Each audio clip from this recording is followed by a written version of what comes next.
ജർമ്മനിയിലെ ഒരു നദീതീരത്ത് സ്ഥിതി ചെയ്തിരുന്ന ഒരു ചെറു പട്ടണമായിരുന്നു ഹാംലിൻ.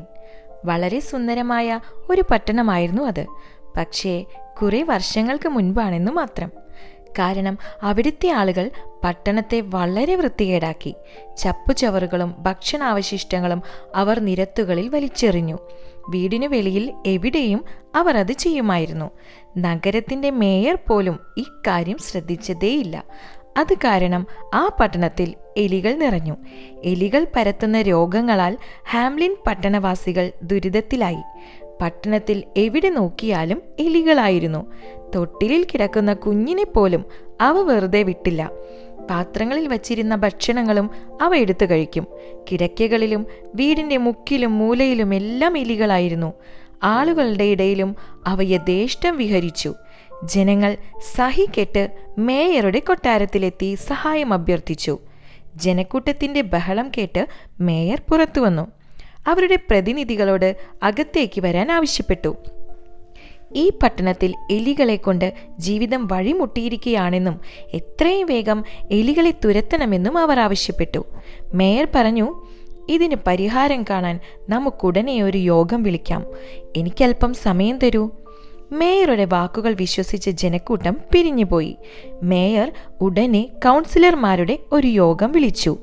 ഒരുപാട് സമയം ചർച്ച ചെയ്തിട്ടും ഈ പ്രശ്നത്തിനൊരു പരിഹാരം കാണാൻ സാധിച്ചില്ല. കുറെ സമയം കഴിഞ്ഞപ്പോൾ അപരിചിതനായ ഒരു മനുഷ്യൻ മേയറെ കാണാൻ അവിടെ എത്തി. വിചിത്രമായ വേഷമായിരുന്നു അയാൾ ധരിച്ചിരുന്നത്. അയാൾ ഒരു കുഴലൂത്തുകാരനായിരുന്നു. താങ്കൾ ആരാണ്? എന്തിനാണ് ഇവിടേക്ക് വന്നത്? മേയർ ചോദിച്ചു. അപ്പോൾ അയാൾ പറഞ്ഞു, ആളുകൾ എന്നെ കുഴലൂത്തുകാരൻ എന്നാണ് വിളിക്കുന്നത്. ഭൂമിയിലുള്ള സകല ജീവികളെയും വിളിച്ചു കൂട്ടുവാനുള്ള ഒരു രഹസ്യം എനിക്കറിയാം. ഇഴയുകയോ നീന്തുകയോ പറക്കുകയോ അല്ലെങ്കിൽ നടക്കുകയോ ചെയ്യുന്ന ഏത് ജീവിയായാലും അവർക്കുമേൽ ഞാനത് പ്രയോഗിക്കും. പെരിച്ചാഴിയാവട്ടെ, തവളയാകട്ടെ, പാമ്പുകളോ എലികളോ ആകട്ടെ, ഏതിനെയും ഞാൻ വിളിച്ചുകൂട്ടും. ഇത് കേട്ടപ്പോൾ മേയർക്ക് സന്തോഷമായി. എലികളോ? നിങ്ങൾക്ക് എലികളെ വിളിക്കാൻ സാധിക്കുമോ? പക്ഷേ ഞങ്ങൾ എങ്ങനെ അത് വിശ്വസിക്കും? ലോകം മുഴുവൻ താൻ സഞ്ചരിക്കാറുണ്ടെന്നും അങ്ങനെ പലയിടങ്ങളിലും പലതരം ജീവികളിൽ നിന്നും മനുഷ്യരെ താൻ രക്ഷിച്ചിട്ടുണ്ടെന്നും അയാൾ അറിയിച്ചു. ഇതു കേട്ട മേയർ അവിടെയുള്ള എലികളെ വിളിച്ചു കൂട്ടാനും അങ്ങനെ അവയെ കൊണ്ടുള്ള ദുരിതത്തിൽ നിന്ന് ജനങ്ങളെ മോചിപ്പിക്കുവാനും അയാളോട് ആവശ്യപ്പെട്ടു.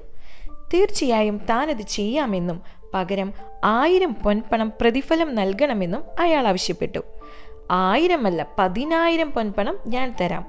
നിങ്ങൾ ഈ നശിച്ച എലികളെ എന്നേക്കുമായി ഇവിടുന്ന് ഓടിച്ച് കളഞ്ഞാൽ മാത്രം മതി, മേയർ പറഞ്ഞു. ഇത് കേട്ട് അയാൾ സന്തോഷത്തോടെ മേയറുടെ ഓഫീസിൻ്റെ പടിക്കെട്ടുകൾ ഇറങ്ങി. തൻ്റെ കുഴൽവാദ്യം ചുണ്ടോടടുപ്പിച്ച് നേർത്തതും മായികവുമായ ഒരു പ്രത്യേക ഈണം അതിൽ നിന്നും പുറപ്പെട്ടു. കുറച്ചു നേരം കൊണ്ട് എങ്ങും നിശബ്ദത പരന്നു. 10,000കണക്കിന് മൂഷികന്മാർ ഓടുകയും ചാടുകയും കരളുകയും ചെയ്യുന്ന പണികൾ നിർത്തിവെച്ചു. എന്നിട്ട് ഈണം പുറപ്പെടുന്ന ദിക്കറിയാൻ ഏകാഗ്രതയോടെ ചെവികൾ കൂർപ്പിച്ചു. അവറ്റകൾ കൂട്ടം കൂട്ടമായി കുഴൽവാദ്യം പുറപ്പെട്ട ദിക്കിലേക്ക് പാഞ്ഞു. ആളുകൾ ആ കാഴ്ച കണ്ട് അന്തം വിട്ടങ്ങനെ നിൽക്കുകയാണ്. കുഴലൂത്തുകാരൻ പട്ടണത്തിലെ തെരുവുകളും ഇടവഴികളും പിന്നിട്ട് മുന്നോട്ട് നടന്നു പോവുകയാണ്. വശ്യതയാർന്ന ആ ഈണം അയാളുടെ കുഴലിലൂടെ അനസ്യൂതമായി അങ്ങനെ ഒഴുകുന്നു. എലികൾ ഒന്നടങ്കം അയാളെ പിന്തുടരുന്നു.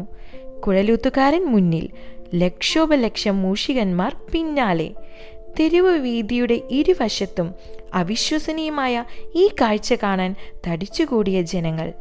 നടന്ന് അയാൾ വെസർ നദിക്കരയിലെത്തി.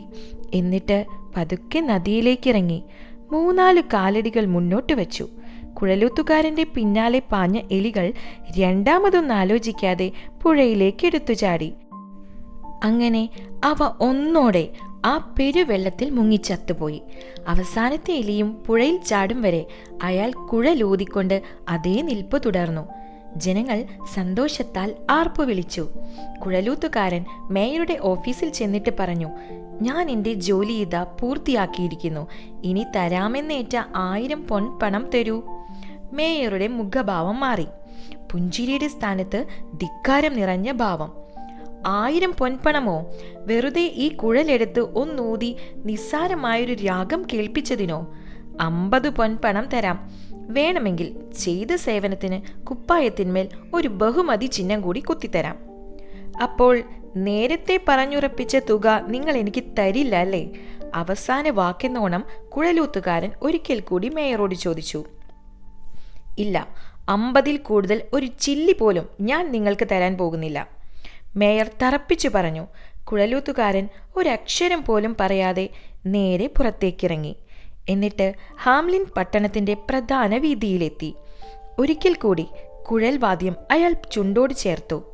ഇത്തവണ ഒഴുകി വന്ന നാദം ആരുടെയും മനം മയക്കുന്നതായിരുന്നു.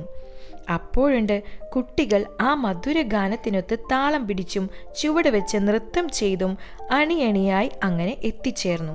മൈതാനത്ത് കളിച്ചുകൊണ്ടിരുന്നവരും വീടിനുള്ളിൽ വിശ്രമിക്കുന്നവരും അവരോടൊപ്പം ചേർന്നു. അച്ഛനമ്മമാർ ഇത് കണ്ട് അമ്പരന്നു.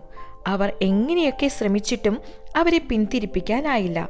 വെസൻ നദിയുടെ തീരത്തുകൂടെ നടന്ന് അയാൾ ഒരു മല ലക്ഷ്യമാക്കി മുന്നോട്ട് നീങ്ങി. മലയുടെ മുന്നിലെത്തിയപ്പോൾ അയാൾ പുതിയൊരു രാഗം പൊഴിച്ചു. അതാ മലയുടെ ചെരുവിലായി ഒരു ചെറുവാതിൽ തുറന്നു വരുന്നു. അയാൾ കുട്ടികളെ അതിനുള്ളിലേക്ക് ആനയിച്ചു. പൊട്ടിച്ചിരികൾ ഉതിർത്തുകൊണ്ട് കുട്ടികൾ തുള്ളിച്ചാടി.